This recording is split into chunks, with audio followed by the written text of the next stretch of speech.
Blundering is part of chess. As much as we all try to avoid it, it happens to all of us, even some of the best players in the world from time to time. So in this video, we're taking a look at 7 of the worst Grandmaster blunders of all time. More of a fun video, but you can probably learn something from it too. My name's Nathan Rose, and I'm the author of Chess Opening Names. If you're not already subscribed to the channel, hit that subscribe button. I've got lots of great content coming up, all sorts of things around chess, including Grandmaster game reviews, tips on how to improve, and info on chess history. So subscribe and make sure you don't miss any of what I've got coming up. The first entry on the list may just be the worst blunder out of all of them. Not only for how obvious it is, but also for what was at stake. It was the 1892 World Chess Championship between Mikhail Chigorin and Wilhelm Steinitz. Now this is game 23. They had longer matches back in those days. And Mikhail Chigorin, with the white pieces, has a winning position over the incumbent world champion, Wilhelm Steinitz. So it's white to move here, and one thing that white could very reasonably do here is just start taking pawns. For example, rook takes b7 would be a great move. Note that black can't really grab a pawn in return, because then we get a knight fork of the two rooks, and black can resign. But instead, back in this position, Chigorin decided to play a move which seemed to create a threat. Bishop b4. Unfortunately, as most people can probably tell, even if you're relatively new to chess, this allows checkmate in 2. Rook takes h2 check, and Chigorin resigned. Not only the game, but also the match. The point being, after king g1, which is the only legal move, rook dg2 is mate. This is a blunder which echoed through the centuries. It's been called the worst blunder of all time, and I have to agree. Terrible. Checkmate in 2. So next time you allow something like that to one of your opponents, think back to poor old Chigorin and having that happen on the world stage. Fast forward a few decades for our second entry. This was played at the 1953 Candidates Tournament in Zurich to determine the next challenger for the World Chess Championship. So again, the stakes are very high here, and Reshevsky, with the black pieces, already faces a tough situation. These two white bishops are pointing straight at black's kingside, and it's also white to move. And here, Szabo, with the white pieces, plays knight f6 check, and Reshevsky blunders with bishop takes f6. The only way for black to continue the game was to play king h8. Still not easy, but at least you're not getting mated this way. Though after bishop takes f6, white has a simple mate in 2. There's queen takes g6 check, exploiting the pin. And now no matter what black does, there's mate in 1. Bishop g7 obviously just runs into queen takes g7 mate. And king h8, you've got bishop takes f6 mate. So that's not great, but what was even worse is that white didn't see this. White missed the mate in 2 and instead recaptured the bishop. So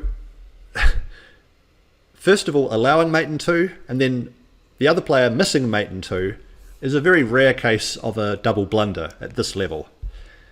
A tragic missed opportunity for Szabo, because the game actually ended up drawn when he could have won it in just 2 moves. This next blunder occurred in 1956 in a game between 2 of the top Soviet players of the time, Tigran Petrosian with the white pieces and David Bronstein playing black. Now this was a few years before Petrosian ultimately became the world chess champion, but we can see the hallmarks of Petrosian's play in full effect here. He was famous for being a master of positional chess. He would suffocate his opponents with positional play and win slowly, usually without any spectacular tactics. And look at how tied down black is here. This bishop is obviously very passive, and it can't even really move without the pawn on b7 dropping, thanks to the two white rooks lined up on the b file. And in addition to that, there's all sorts of juicy squares towards black's kingside, which the white knights can think about occupying. So it's black to move here.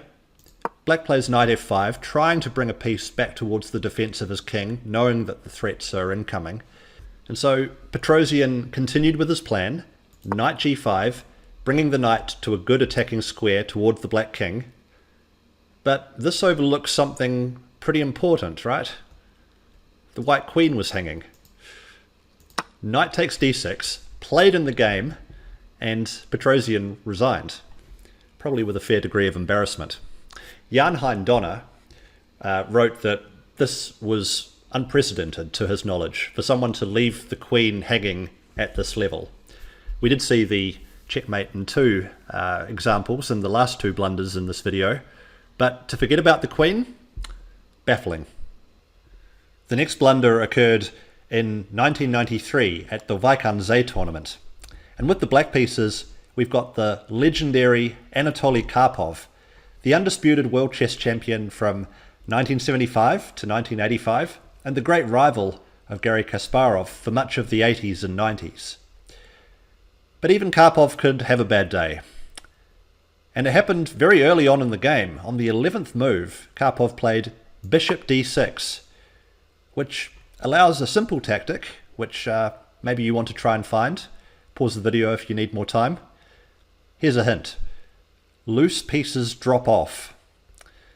With the backwards move queen to d1, it creates a fork. The bishop and the knight are both attacked, and black has no way of saving both of them. White will be a piece up, and at this level, Karpov resigned rather than play this position on. Just 1 year later, Karpov was involved in another entry on this list of the worst all-time blunders. He's up against Evgeny Bareev, and Bareev, with black, has done very well to this point. He's reached an endgame with full equality. If you count the number of pieces and pawns on the board, black is fine. And with black to move, perhaps just trade rooks, and black can try to play this position with the bishop versus the knight. There's a couple of pawns on dark squares that black could look to target. But instead, back here, Bareev played the unbelievable bishop a7, leaving the rook hanging, which of course Karpov grabbed, and there was checkmate on the board.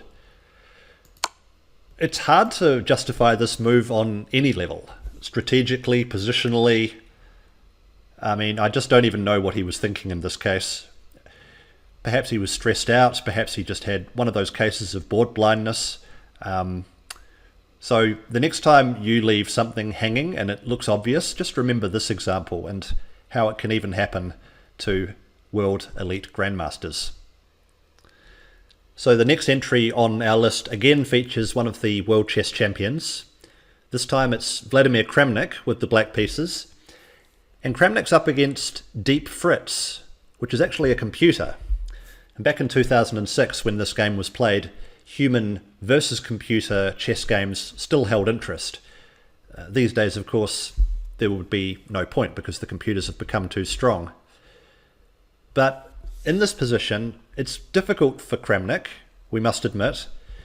The most natural way to keep the game going is with king g8, asking the knight to move. But instead, Kramnik plays a move which makes a lot of sense on a strategic point of view. Queen e3, offering the queen trade. And indeed, if Deep Fritz had gone for this, if he'd gone for the queen trade, then black is winning due to this outside passed pawn that black can easily create. But moves which make sense strategically need to be checked tactically as well, because actually right here there's mate in 1. Kramnik must have overlooked this, but the computer made no mistake. Checkmate ends the game. The final entry is a clash between two world chess champions. We've got the great Magnus Carlsen of Norway up against Liren of China. Now for context, this game was played in 2024, just after Carlsen had given up his World Championship title. He decided not to defend it, and so a match had been held between Ding and Nepomniachtchi, which Ding ended up winning.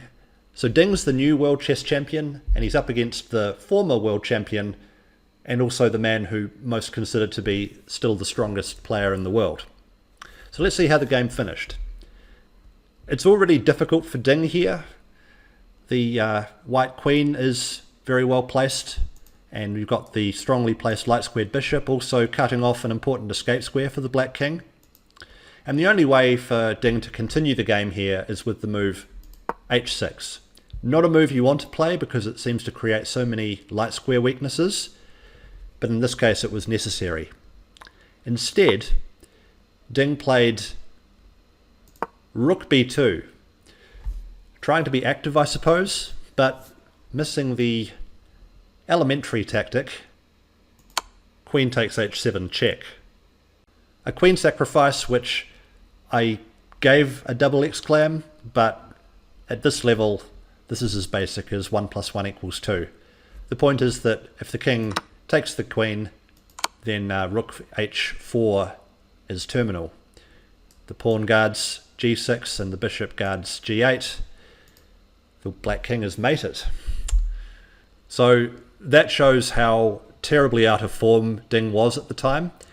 And later on that same year, Ding went on to lose his World Championship title against Gukesh Damaraggio of India. If you enjoyed this video on the greatest chess blunders in history, I'd appreciate it if you'd give the video a like, subscribe if you want more videos like this, and let me know in the comments what other blunders you know of that could have been added to the list. I'd love to hear from you. I'm Nathan Rose. Bye for now.